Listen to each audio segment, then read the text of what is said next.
Marissa had always believed in a love story straight out of a novel. At 28, married for 5 years to James, the man she'd adored since their university days, she felt as if fate had handpicked them for each other. Their connection was so intense, so exclusive, that they barely noticed anyone else existed. Marissa often joked that she had a one-track mind. James was her world, and she was his. They met as neighbors in a quaint town just outside of Cambridge, where the cobblestone streets and cozy cafes created the perfect backdrop for young love. Everyone at university knew about their bond. It was impossible to miss. If one of them was late or absent, the other's world seemed to pivot around that gap. Their families were not only aware but supportive, blessing the couple's journey with open hearts. This was a love story that felt timeless, legendary even. James was the kind of person who burned with ambition. Even during their university years, he juggled part-time jobs while excelling academically. His dreams weren't modest. He aimed for the stars. He wanted to be someone important, someone who made a difference in the bustling city of London. After their wedding, James landed a lucrative position at a prestigious international real estate firm. His salary, paid in pounds, allowed them to settle into a life that many only dreamt of. A beautiful detached house in the countryside, weekends filled with spontaneous trips to the coast, and evenings hosting friends and colleagues in their spacious living room. Marissa adored this life. She thrived on the luxury and freedom it provided. She could see how much James loved his work, the way he would sometimes come home with sparkling eyes after a successful deal or a promising meeting. But the job demanded late nights and frequent social events that weren't always easy to navigate together. They often hosted dinners where James's colleagues and clients mingled, turning their home into a hub of business and pleasure. One evening, James mentioned they needed to invite their boss, Mr. Harrison, for a dinner party. Marissa raised an eyebrow. "We just had him over last month. Why another dinner so soon?" James smiled, a little secretive. "It's important. There's a big promotion coming up, and this could be the deal that pushes me forward." Trust me, Marissa, ever the supportive wife, agreed to prepare the evening's feast. She knew James's favorite dishes by heart: roast lamb with rosemary, buttery mashed potatoes, and a decadent chocolate tart for dessert. They hired a chef and a small team to help, turning their home into a mini restaurant for the night. James insisted Marissa dress elegantly, something to impress. But when she showed him a selection of dresses, he surprised her. "No gowns. I want you to look like a newlywed bride." Marissa blinked. "You mean like a wedding dress? At a dinner party? With your boss?" James shrugged. "Don't overthink it. I want them to remember you. Besides, you know Harrison. He's not the jealous type." She laughed nervously but trusted him. When the day arrived, Marissa donned a delicate white dress, its lace hugging her curves just enough to be alluring, paired with cream heels that clicked softly against the polished floor. Her hair was styled loosely, with tendrils framing her face, and a subtle scent of jasmine lingering around her. She felt beautiful, confident, and a little mischievous, as if playing a part in a secret play. The evening began with the arrival of Mr. Harrison, a tall man with a commanding presence softened by a warm smile. He brought gifts, a rare bottle of whiskey and a vintage book on architecture, that Marissa accepted graciously. The conversation flowed effortlessly, laughter filling the room.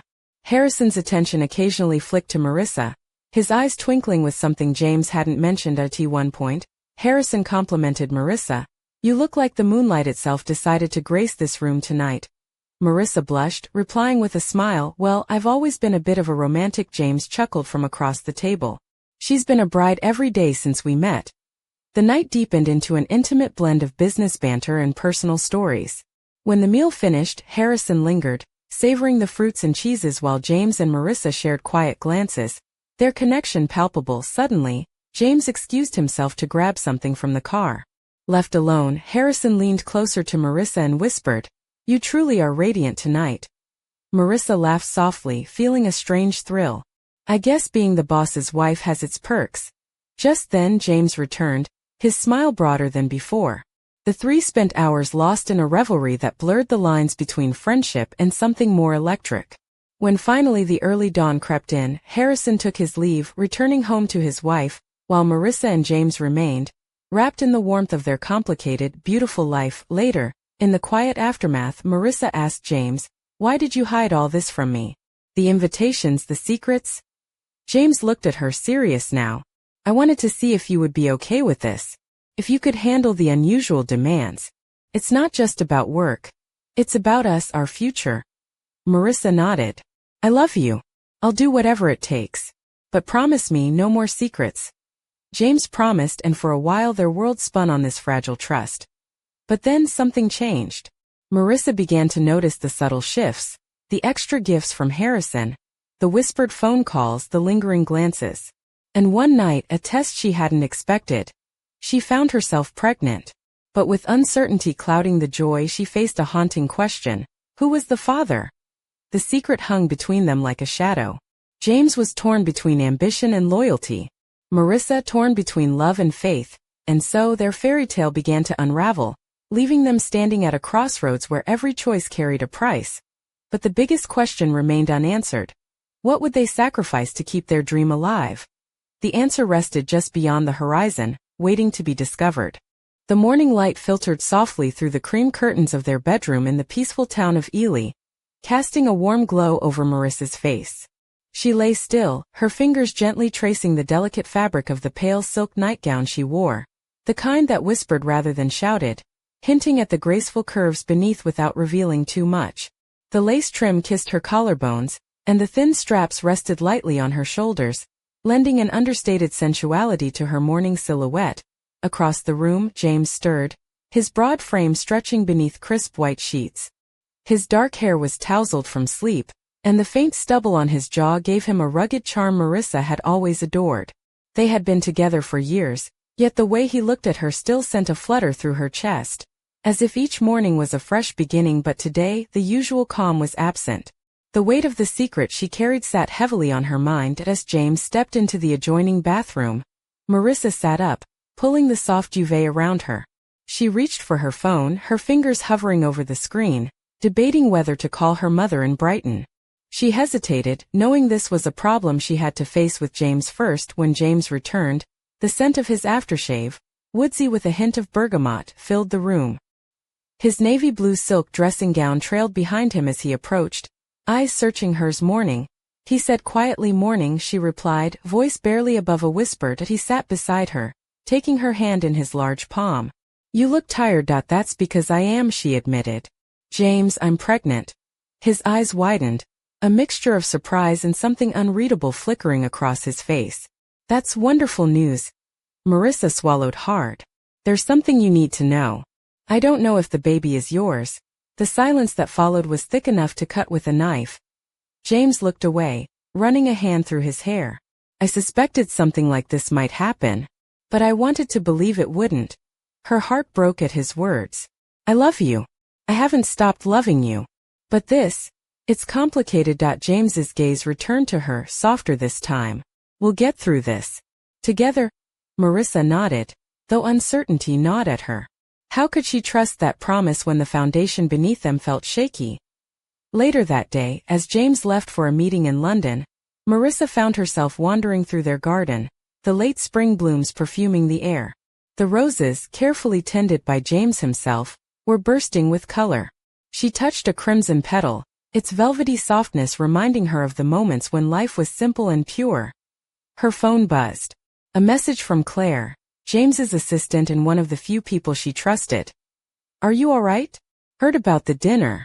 Call me if you need anything. Marissa smiled faintly. Claire had always been a steady presence, her sharp wit and loyalty a balm in the turbulent world of real estate politics. She texted back, thanks, Claire. It's complicated. The day stretched on, filled with mundane tasks, yet every moment was tinged with an undercurrent of tension. Marissa couldn't shake the feeling that something was shifting, that the delicate balance of their lives might tip at any moment. That evening James returned, his face drawn but determined. Over a simple supper, grilled salmon, asparagus and a light lemon sauce, he tried to lighten the mood with a joke. You know, if I had a penny for every time I've been called the rising star in this company, I'd have enough to buy you that designer handbag you've been eyeing. Marissa laughed, the sound easing some of the tightness in her chest. Well, don't spend it all at once. They talked late into the night, their conversation weaving between dreams, fears and plans.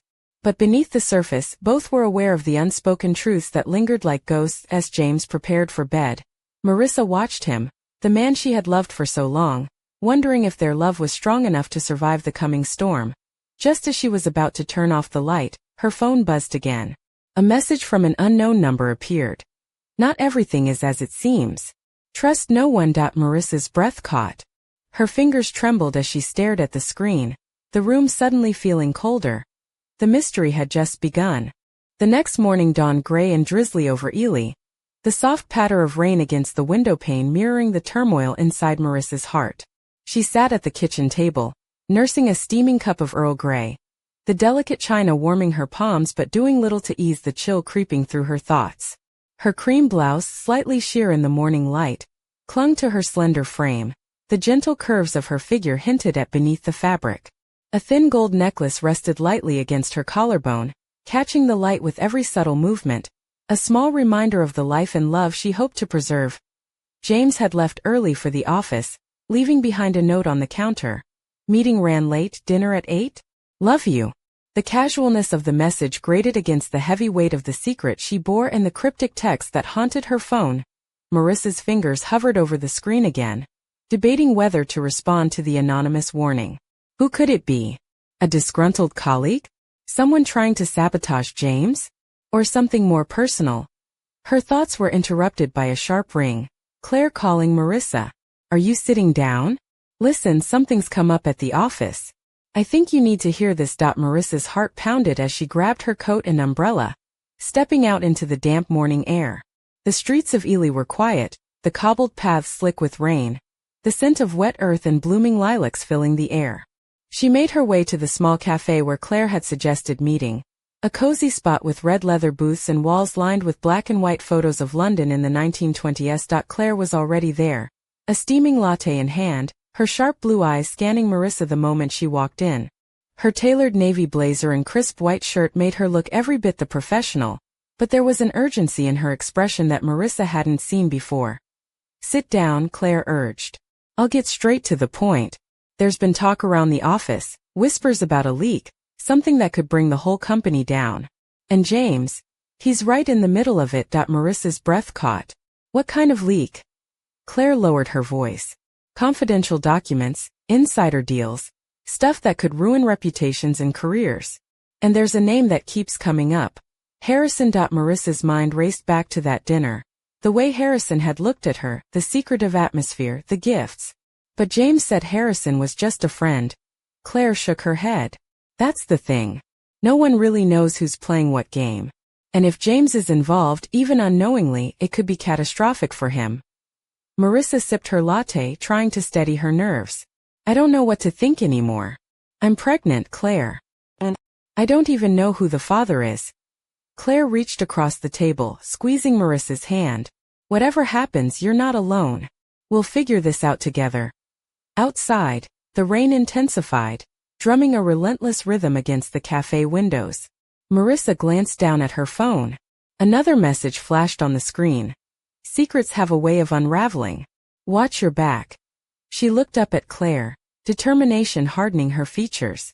I need to get to the bottom of this. For James, for me, and for the baby. Claire nodded. And I'm with you every step of the way.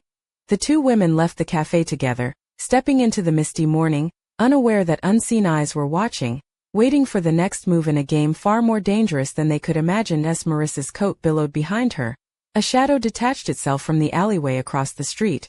A phone pressed to an ear. She's on the move, the figure whispered. Keep close. This is far from over. The curtain had been pulled back, but the stage was set for a drama that would test love, loyalty, and the limits of trust. And somewhere deep inside, Marissa knew, the real story was just beginning. That evening the sun dipped beneath the horizon, casting Ely's quaint streets into a soft twilight haze. The air carried a faint chill, hinting at the approaching summer night. Inside the elegant dining room of Marissa and James's countryside home, a crystal chandelier scattered delicate prisms of light across the polished oak table, highlighting the intricate patterns of the fine china set for two. Marissa stood before the full-length mirror in their bedroom, adjusting the deep emerald silk dress she had chosen for dinner. The dress hugged her slender waist and flared gently at her knees, the fabric shimmering subtly with every movement.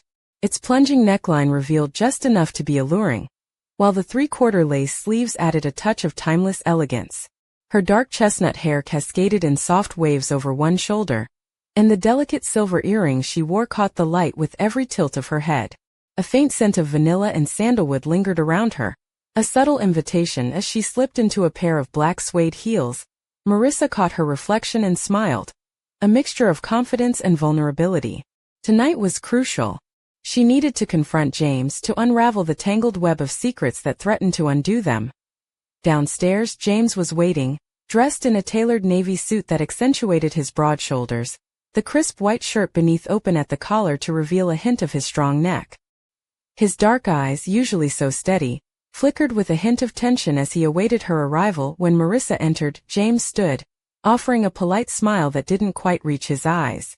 She took a deep breath and sat down at the table, the soft rustle of her dress filling the quiet space between them.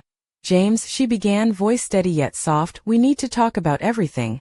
The dinners, the gifts, Harrison, and the messages I've been getting." He nodded, folding his hands in front of him. "I wanted to protect you from all of it. The business world can be ruthless, and sometimes you have to play a part you don't fully understand." Marissa's eyes narrowed slightly. "Protect me? Or keep me in the dark?" He sighed, running a hand through his hair. "Maybe a bit of both. Harrison is a complicated man. He's been a mentor, but there are lines I'm not proud of crossing." She leaned forward, her voice dropping to a whisper. "And the baby, James? Do you know who the father is?" His jaw tightened. "I don't. And it's tearing me apart." For a moment, the only sound was the ticking of the antique clock on the mantelpiece. Then James reached across the table, taking her hand in his. "We'll face this together, Marissa. No more secrets." Just then, the sharp ring of the doorbell shattered the fragile calm. James frowned. Who could that be at this hour? Marissa stood, smoothing her dress as she moved toward the door. Peering through the peephole, she saw a man in a dark coat, his face obscured by the brim of a hat. With a cautious hand, she opened the door. The man stepped inside, his eyes glinting with urgency. "We need to talk. It's about Harrison." Marissa's heart pounded. The game was taking a dangerous turn, and the night was far from over. The stranger stepped into the warm glow of the hallway, shedding his hat and revealing sharp features framed by a mop of unruly blonde hair. His piercing green eyes locked onto Marissa's with an intensity that sent a shiver down her spine, not from fear, but from the sudden realization that this was no ordinary visitor. "Marissa Clark?" he asked, his voice low but urgent. She nodded, gripping the edge of the doorframe. "Yes. And you are?" "Call me Daniel. I work in compliance at Harrison's firm." He glanced over his shoulder before stepping further inside. "We don't have much time. What I'm about to tell you, it changes everything." James appeared behind Marissa, his eyes narrowing as he took in the stranger. "What's going on here?" Daniel turned to James, his gaze unwavering. "The company's involved in some very shady dealings, money laundering, falsified contracts, you name it. Harrison is at the center, manipulating everything. And James, you're being used as a pawn." Marissa's breath caught. "But why come to me?" Daniel's expression softened slightly. "Because you're the only one who can reach James. He's blinded by ambition, and Harrison is exploiting that. I've seen what happens to those who cross him." James's jaw tightened, but he said nothing, eyes locked on Daniel. Marissa stepped forward, her voice firm. "What do you want from us?" Daniel hesitated, then pulled a slim envelope from his coat pocket. "Proof. Documents, emails. Enough to bring Harrison down. But it's dangerous. If Harrison suspects, he won't hesitate to destroy everyone involved." James exchanged a quick glance with Marissa, the unspoken question hanging between them. Could they risk everything to expose the truth? Marissa's mind raced. The emerald dress she wore suddenly felt heavier, as if the fabric carried the weight of the secret she now held. "I'm in," she said, surprising even herself. "But we have to be careful." Daniel nodded. "Good. Meet me here tomorrow at midnight. Bring whatever you can find. And trust no one." As Daniel turned to leave, Marissa's eyes caught James's once more. The man she had loved, feared losing, and now faced an uncertain future with. When the door clicked shut, the silence between them was deafening. James broke it first, voice rough. "You're brave, you know that." Marissa smiled faintly. "I have to be. For us. For the baby outside, the rain began to fall again, soft at first, then heavier, washing the streets of Ely clean, or perhaps just hiding the stains beneath, and somewhere, unseen, Harrison's shadow loomed larger than ever. The real battle was just beginning.